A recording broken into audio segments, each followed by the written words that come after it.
मुसीबतिन फबिमा कसबत ऐदीकुम, ऐ मुसलमानों तुम्हें जो मुसीबतें पहुंचती हैं वो तुम्हारे हाथों के करतूत है।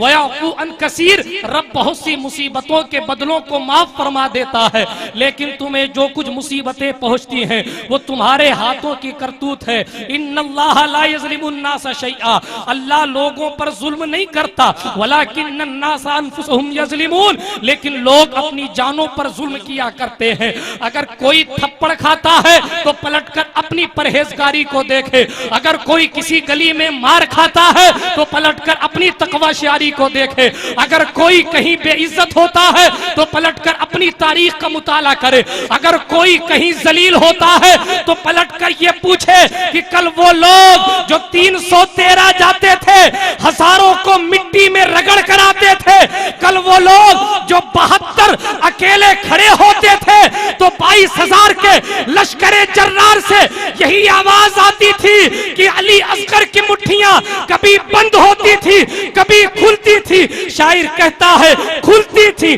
बंद होती थी असगर की मुट्ठियां, 6 माह के अली को भी तलवार चाहिए, 6 माह के अली को भी तलवार चाहिए। खुदा की इज्जत की कसम, मुस्तफा का वो खानवादा था जिसने कल साबित किया था कि अगर तुम परहेजगार हो, किसी की मां ने ऐसा नहीं जाना जो मुसलमानों पर हाथ उठा ले। मगर अफसोस होता है, शायर इकबाल ने कहा था न संभलोगे तो मिट जाओगे, ऐ हिंदी मुसलमानों तुम्हारी दास्तां तक न होगी दास्तानों में।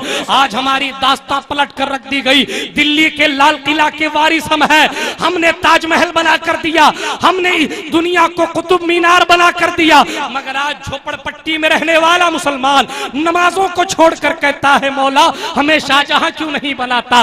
पलटकर पूछ शाहजहां से कि तेरी जिंदगी बता। खुदा की कसम, हिंदुस्तान का शहंशाह जब उसने दिल्ली की जामा मस्जिद की बुनियाद रखने की बात की थी तो उस वक्त शर्त लिखी गई थी कि इस जामा मस्जिद की बुनियाद का पत्थर वही रखेगा जिसने कभी तहज्जुद की नमाज न छोड़ी हो।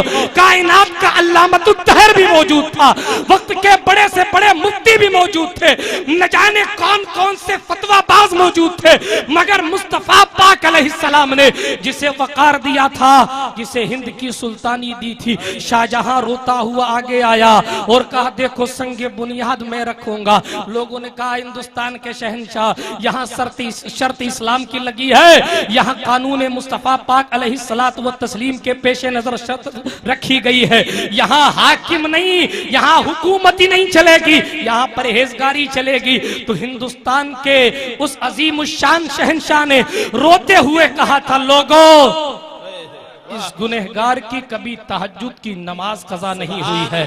अगर तुम ये शर्त ना लगाते तो ये राज में अपनी सीने में अपनी कब्र तक लेकर जाता, मगर तुमने शर्त लगा दी है और कोई दूसरा तहज्जुद गुजार आ नहीं रहा है, इसलिए मुझे रोते हुए आगे बढ़ना पड़ रहा है।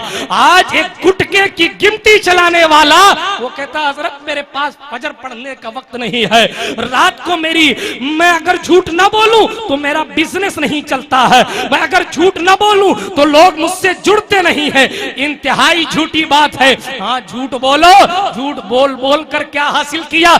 यही हासिल किया कि वो वकार जो हमारे बुजुर्गों ने हमें दिया था। आज सर्वे के मुताबिक पूरी हिंदुस्तान की सरजमीन पर सबसे ज्यादा पर्यटकों से अगर कोई कमाई करके देता है तो वो ताजमहल है। जिस ताजमहल ने हिंदुस्तान की हर गवर्नमेंट को किसी भी पार्टी की हो हमेशा कमा कर दिया है। किसने बना कर दिया? मुसलमान ने, कहो यार मुसलमान ने, सुन्नी मुसलमान ने बना कर दिया। हमें मुझे बताओ और समझाओ इन जाहिल जमातियों को कि जब एक सुन्नी अपनी बीवी की